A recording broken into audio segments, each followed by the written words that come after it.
José Joaquim, Partido Socialista, a sua intervenção o mais sucintamente possível, obviamente. Vou tentar ser. Em primeiro lugar, não aceito a acusação do Dr. Araújo de dizer que o Partido Socialista é um partido irresponsável.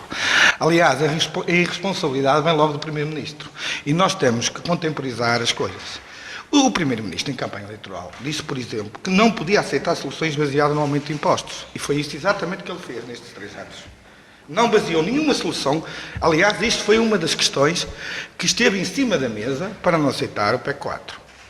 Nós todos lembramos disto. Mas disse mais. Disse o Primeiro-Ministro, dizia em campanha eleitoral, que não cortava pensões nem o 13º mês, que isso era um disparate. Pronto, e essas e outras questões. Por isso, a irresponsabilidade do Partido Socialista não está aqui. Na verdade, o Partido Socialista assinou o memorando da Troika. Não pode fugir a isto. Aliás, eu tenho a noção, Dr. Araújo, uma coisa, que nem... Poder fugir. Setor, não, eu vou só dizer uma coisa.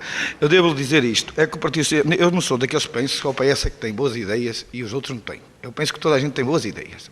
E isso também parece-me que é um erro colossal de muitas das vezes... Acha que o governo de Sócrates foi bom ou mau? Diga de uma vez por todas. Teve coisas muito boas e teve outras coisas que não são tão boas, que eu não posso concordar. Mas eu vou dizer, na aposta nos jovens, na inovação, nas bolsas científicas, na educação... E mesmo as outras questões, eu achei, pelo menos havia ideias. E hoje não há. É uma ausência total. Em 40 anos de democracia, nós atingimos um governo que não tem imaginação, não tem ideias. Depois, nós também defendemos a renegociação da serviço da dívida. Nunca fomos dizer que não queríamos pagar a dívida. O PS não quer sair do euro. Votaram contra a proposta do PCP, Deixe-me só terminar, Elisa. Posso ser. O que nós dissemos é que isto não podia ser tudo de uma vez. E o mal disto, e aliás... foi fraturante, na minha opinião, e não saiu para cá para fora, a questão política entre o PS e o CDS. Porque o Dr. Paulo Portas, intimidadamente, também sutilmente defendia estas ideias. Que, entretanto, fizeram aquele acordo que nós todos percebemos, e depois, milagrosamente, houve uns indicadores que não acertaram, porque tiveram que os corrigir, que já me disseram no debate, e que depois, Eureka, está tudo bem no país, em 3 meses, porque senão isto já tinha acabado. Porque não havia condições políticas para resolver. E eu digo mais outra questão. O senhor pode-me dar todos os dados económicos que existem neste momento aí. Mas eu acho que isto é uma questão política. E acho que isto é um posicionamento que nós temos que ter com a Europa. E isto tem que ser uma negociação de dizer, nós estamos descontentes, o país está numa situação lamentável, não é dos números que estão aí, porque senão toda a gente não acredita. Isto não é demagogia, não é nenhuma demagogia, é o dia-a-dia dos portugueses, e por isso não são esses números que convencem ninguém. Nem eu estou aqui para fazer campanha para o Partido Socialista. Terá outros protagonistas muito mais abalizados do que eu. Agora, a questão é assim, eu acho que nós, na verdade, o país precisa de outra linha. E não sou eu que digo isto. Aliás, a questão é esta, é o próprio PSD. Aliás, o PSD, em termos ideológicos, deslocalizou-se, encostou à direita totalmente. E por isso, ninguém ali já não é pacífico esta questão. Eu quando vejo na questão...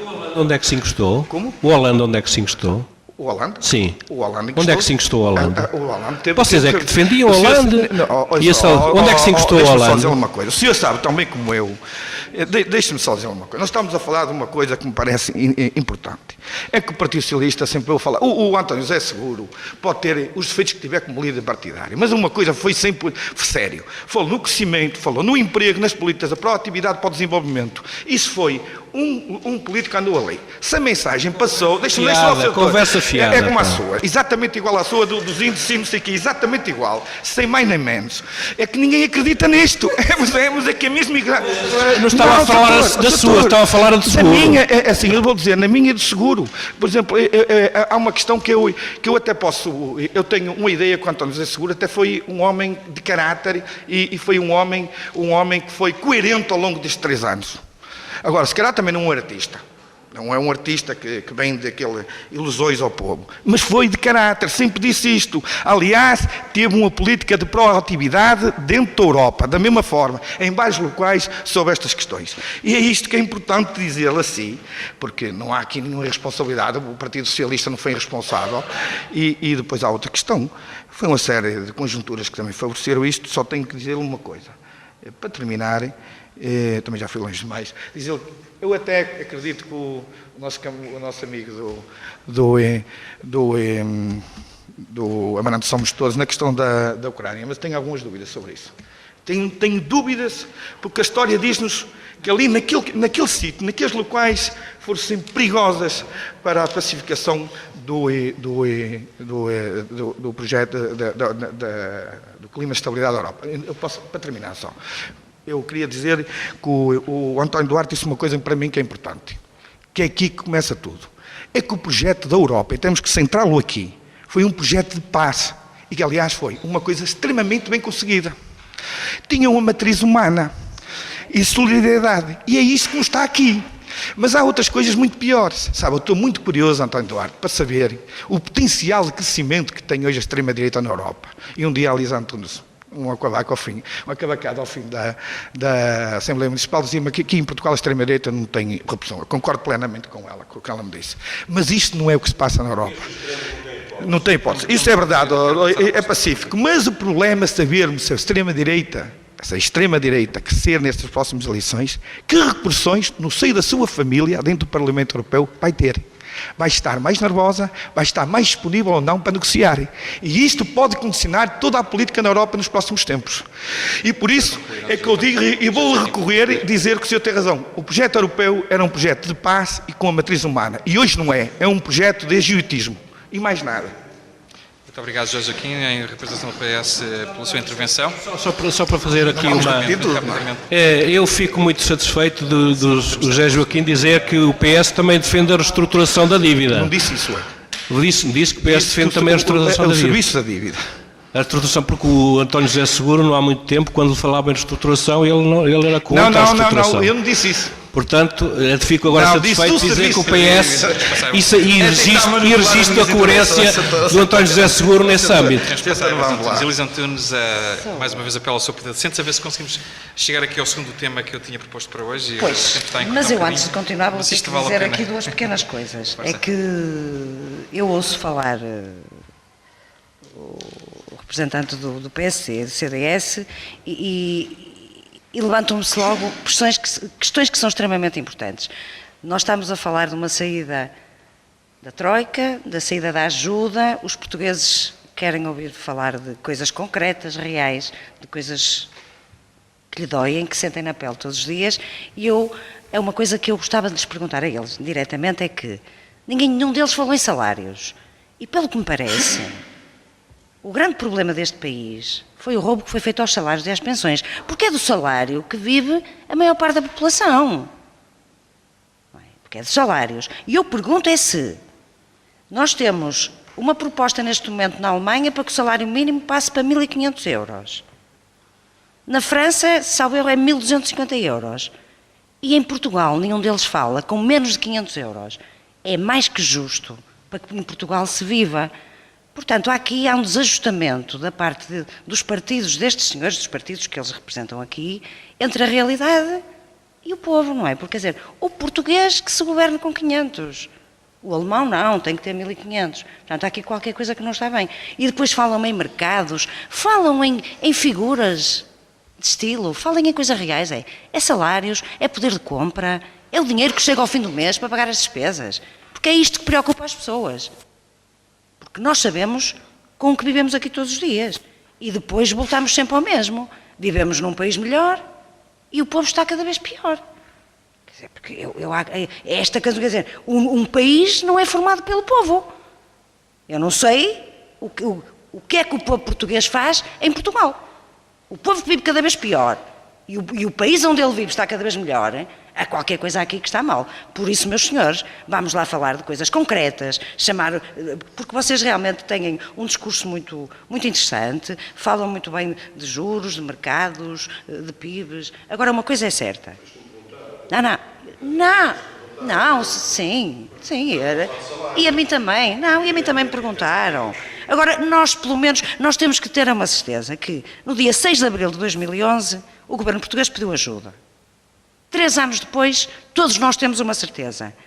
É que, quer em Portugal, quer na Europa, a austeridade imposta pela Troika não resolve o problema, nem da dívida, nem do déficit. Pelo contrário. O que é que resolve, pá? Diga lá que a gente aceita a solução. O déficit continua por controlar e a dívida não parou de crescer. Isso é uma análise muito pela rama. É curta. É. Percebe-se, o povo percebe. Toda a gente gostava. Só não, você é que tem a preocupação das pessoas viverem. Toda a gente Troika, gostava que os portugueses vivessem melhor. E o governo do PS é evidente, e do PSD tomávamos nós que o apostaram... salário mínimo fosse 1000 euros. Pá. Não, ou você tem quem não quer? acredito, desculpa. Só você é que hoje. acha que está preocupada com os portugueses. Toda a gente está. Não, isso eu não acredito. Toda a gente está, todos os partidos, todos os políticos. E nós não podemos esquecer é que quer a Troika, quer o governo PSD e CDS é que são os responsáveis pelo empobrecimento do país. Por 1 milhão de desempregados e por 2 milhões de pobres. Porque isto é que é verdade. Porque pobre é uma palavra que vocês não usam. Mas os pobres existem. E sabem o que é o pobre. Os portugueses não reconhecem Portanto, o vosso resumindo, mérito. Nos Portugal têm está escolhido, pior pá, e os está a ver. portugueses estão cada vez pior. E para continuar, quero dizer que há saída, nós achamos que há saída. E a saída é recusar o Tratado Orçamental. Porque o Tratado Orçamental, as pessoas têm que perceber que é a lei quadro de uma austeridade que vai ser permanente. E nós temos que lutar por uma reestruturação da dívida pública nos juros e nos prazos. Não é não pagar, é muito diferente. Portanto, o Bloco de Esquerda já rejeitou isto há muito tempo, contrariamente ao que os senhores dizem. O meu país, pelos vistos, não é o seu país, mas é por este país e o povo com que eu lido todos os dias. E quando me dizem que o poder de compra aumenta, eu gostava que vocês me explicassem como é que no país real, onde a gente vê filas para buscar a sopa em todo o lado, neste país que aumenta o poder de compra, de quem? Dos donos dos hipermercados? Pena que se faça demagogia com a desgraça das pessoas. Não é demagogia. Tenho pena que se faça demagogia com a desgraça das pessoas. Eu dói-me é ouvir-vos falar do país em que eu vivo. Parece o país da Alice, o país das maravilhas. E é mentira, porque isto não é um país das maravilhas. E nós temos que ser sérios. E vocês falam em ser sérios. E sérios é falar no país real. Porque esse é um país virtual, um país de ficção.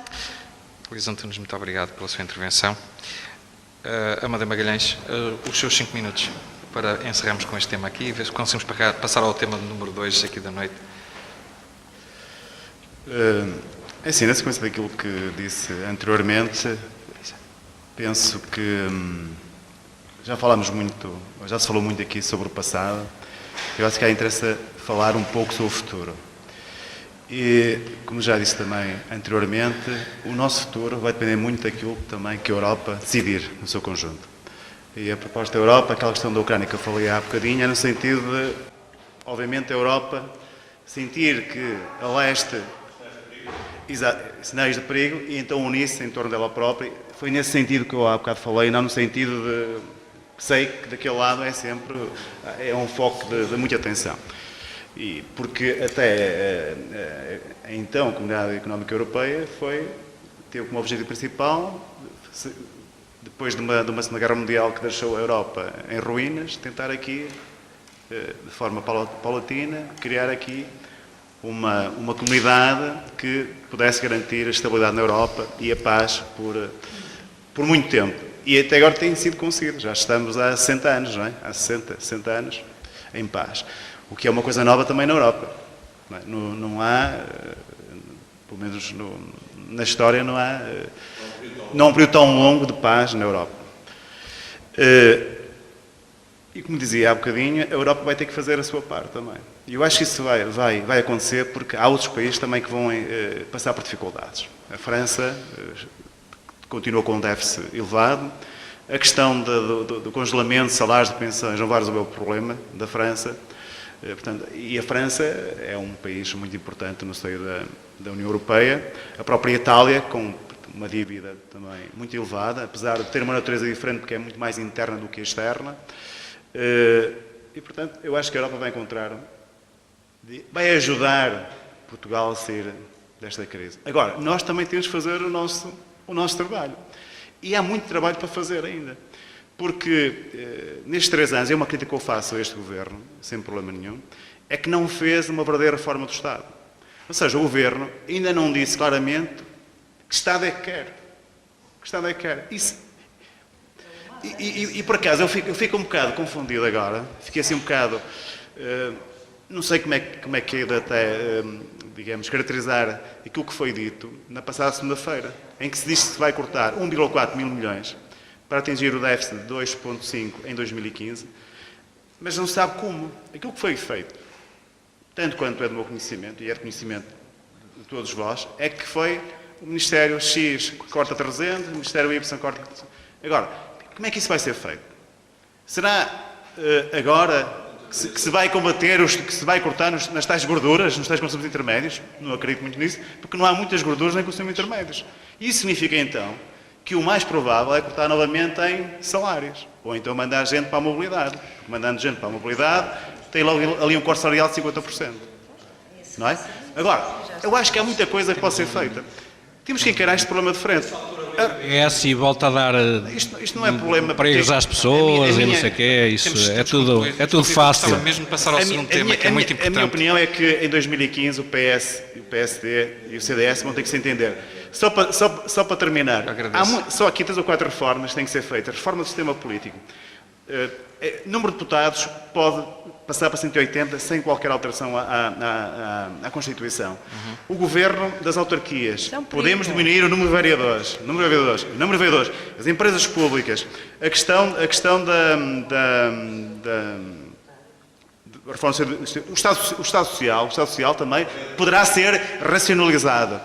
E, aliás, deixe-me aqui também prestar, digamos, um elogio à ação do atual governo, do atual Ministro da Saúde, que tem feito um trabalho notável à frente do Ministério da Saúde. Obviamente que há alguns problemas, mas tem racionalizado muito o sistema, as empresas, os laboratórios já deixaram de ganhar muito dinheiro à custa do orçamento do Estado, portanto, e ainda vão baixar. As taxas moderadoras aumentaram. Temos que passar ao segundo tema. Mas daí quem precisa e quem não tem rendimentos também não paga. Não pode, não fica doente. Pessoas, tanto quanto eu sei, que não têm que pagar taxas moderadoras.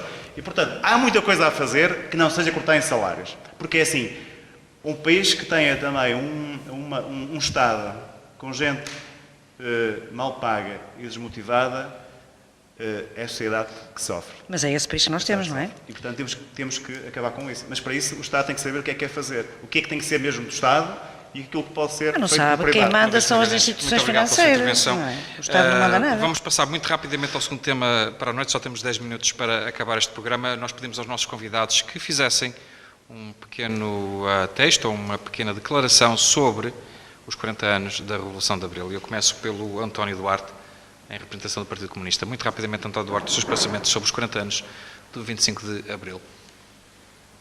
Devido ao espaço curto de tempo de que disponho, terei que ser mesmo sucinto. 40 anos depois de 25 de Abril de 1974, apetece-me dizer que já deixou de ser um jovem. A nossa revolução deixou de ser jovem, com 40 anos é já adulta, e de uma forma muito objetiva, há naturalmente ainda muito por cumprir dessa revolução, dessa gloriosa revolução do 25 de Abril de 1974, e nem de propósito, eu acho que uma das grandes vitórias dessa revolução, desde a liberdade de expressão, que por vezes é um pouco confundida, desde o fim da guerra colonial, desde todo tipo de repressão, desde a prisão política, desde a morte e do sacrifício de muitos democratas deste país, nesse percurso até 40 anos depois, é caso para dizer, numa balança, de que, apesar de tudo, o 25 de Abril de 1974 valeu a pena. Houve grandes conquistas. Nós, quando discutimos em Portugal, ou quando discutimos aqui num debate questões, como já discutimos hoje, questões de saúde, de educação, questões do ensino, questões fundamentais à nossa qualidade de vida, é evidente, se as compararmos com o que era o país há 40 anos atrás, nesta altura, apesar de tudo, é incomensuravelmente melhor e superior à qualidade de vida dos portugueses. Porque é bom que as pessoas se lembrem que antes do 25 de Abril, isto é um pequeno exemplo, ia-se para a escola primária, faziam-se muitos quilómetros, quem ia, muito pouca gente, porque tínhamos uma percentagem, quase 80% da população portuguesa analfabeta, e ia-se descalça, não é? Portanto, as coisas melhoraram nesse aspecto. Entre outras coisas, e uma das grandes vitórias que para mim, e penso que para os presentes, nos é muito cara, uma das grandes vitórias de 25 de Abril foi o poder local democrático. O poder local democrático, goste-se ou não, discuta-se ou não, para mim continua a ser das grandes vitórias, porque é o poder próximo, é o poder palpável, é o poder com quem nós, neste caso ao nível da autarquia e neste caso muito concreto em Amarante, conversamos, mostramos as nossas dificuldades e, apesar de tudo, também há uma certa cooperação e há, que eu posso fechar aqui, o grande desenvolvimento e a grande vantagem que o 25 de Abril teve. É que hoje podemos estar aqui 6 pessoas, 6 representantes políticos, cada qual com a sua ideologia, a sua forma de ver a política, mas de uma forma pacífica e, penso, construtiva para o bem e para o engrandecimento dessa revolução. António Duarte, muito obrigado. Maurício Silva, do CDS, a sua declaração, por favor, sobre o 25 de Abril. Eu acho que quem não vivenciou aqueles tempos não compreende tão bem. Eu acho que isso é uma pena, e estou certo que se poderá resolver um bocadinho esta falta de identidade com o 25 de Abril de muitos jovens, se nós procurarmos trazer para a opinião pública mais discussão. Eu sou muito adepto das organizações, da participação muito ativa. Eu acho que as pessoas resolvem muito os seus problemas estando em organização e quanto mais próximas organizações estiverem das pessoas, mais facilmente se identifica com o problema e também é mais fácil o contributo para que se resolvam os problemas. Portanto, acho que este caminho é preciso fazer-se ainda. Ainda falta fazer isso. Quando se fala muito que ainda falta construir Abril ou ainda falta fazer muito por Abril, eu acho que acima de tudo falta introduzir nas pessoas uma outra motivação para a participação na construção de uma sociedade que também é de cada um, que também é deles. Portanto, eu acho que esse caminho ainda precisamos de percorrer. Mas o 25 de Abril é uma data, de facto, não há dúvidas. O que surgiu depois de 25 de Abril, enfim, é que é, em meu entender, importante. Mas essa importância para aquilo que somos hoje resultou muito do equilíbrio que o 25 de Novembro repôs com os desvios, os desequilíbrios e os excessos que também resultaram do pós-25 de Abril. Mas também é natural, quer dizer, é natural porque vivemos um período de alguma revolução, não estávamos preparados para ela. E também, enfim, porque não soubemos, nesse tempo, e não soubemos posteriormente, fazer aqui uma certa conciliação entre as rupturas que se criaram no 25 de Abril. E não estou aqui a questionar sequer a democracia. Estou a criar os factos que surgiram após o 25 de Abril. Portanto, acho que essa reconciliação ainda é preciso. E há dias eu avaliava, estudava aqui, enfim, uma fase da vida do país após a implantação da República de 1910 até ao golpe de Estado de 26, portanto de 28 de maio, não é? E o 28 de maio não foi, com certeza, o 25 de novembro, mas lembro que o 28 de maio de 26, foi muito feito pelos que também ajudaram à implantação da República em 1910. Portanto, foi ou seja, a frustração de algumas expectativas que surgiram do pós-implantação da República, que ajudaram os republicanos ajudaram o golpe de Estado militar e que depois, como sabem, em 28 chegou o Oscar Carmona ao poder. Portanto, o país tem tido algumas rupturas, algumas convulsões. E esta ainda está por resolver. E é por isso que se percebe que ainda hoje os nossos compatriotas que tiveram que regressar de África das ex-colónias, ainda hoje vivem um bocadinho amargurados. Não só eles, mas os filhos deles. Nós não conseguimos criar criar aqui uma certa necessidade de perceber melhor o que foi o 25 de Abril. Pronto, há aqui algumas rupturas que precisamos ainda resolver. Mas o 25 de Abril não foi só importante para este país. O 25 de Abril, ou o que se veio a partir daí, foi também importante para os países africanos, para os países que se tornaram países autónomos, perdão, que se tornaram países independentes. Eu tenho uma apreciação ideológica pelo modelo de sociedade que resultou de então.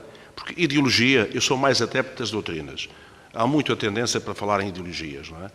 E o país passou a viver entre confrontos de ideologias. Porque as ideologias são ideias, são somatórios de ideias. Portanto, o que importa é percebermos se essas ideias são, elas, somatório para uma boa doutrina e que, de alguma forma, sirva de base ao modelo de sociedade.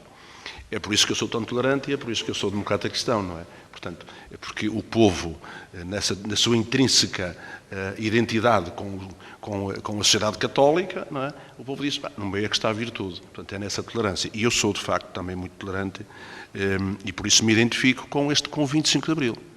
É o sabermos viver em liberdade, o sabermos viver com as diferenças, o sabermos convergir nas diferenças, o sabermos encontrar aqui formas de viver melhor em comunidade. Eu acho que há muito caminho ainda, mas não há dúvidas que o 25 de Abril, enfim, registro com muito agrado e termino com uma afirmação. Eu estudava no liceu naquela época em Amarante e nós, enfim, já nos manifestávamos, já havia alguma liberdade. As pessoas, nos últimos 4 anos, antes do 25 de Abril, as pessoas já viviam com alguma liberdade. Enfim, não é por acaso que, historicamente, se pode avaliar muitas das chamadas reformas marcelistas. O país, enfim, começou a adotar modelos de proteção social, começou a adotar modelos de partilha e de respeito também. E que eu estou certo que mais dia, menos dia, nós íamos acabar por ter um regime democrático, mesmo que não houvesse o 25 de Abril. Mas eu recordo uma coisa muito interessante, é que nós não sabíamos o que era aquilo do 25 de Abril na altura. E eu próprio, num grupo de amigos, que enfim, participávamos mais nas vidas estudantis, na altura disse, eu pelo menos sinto que respiro melhor. Ou seja, esta ideia que parece que ficámos libertos de alguma claustrofobia em que todos estávamos a viver. É um sentimento, é uma coisa que na altura eu não sabia mais o que dizer, mas eu próprio senti que passámos a viver um bocadinho melhor. Muito obrigado, Maurício Silva. Nós temos alguns compromissos comerciais, o tema é bastante pertinente e vamos dar uma pequena extensão aqui ao programa. Fiquem connosco, daqui a 5 minutos regressamos com mais 15 minutos do Ponto Prévio. Muito obrigado.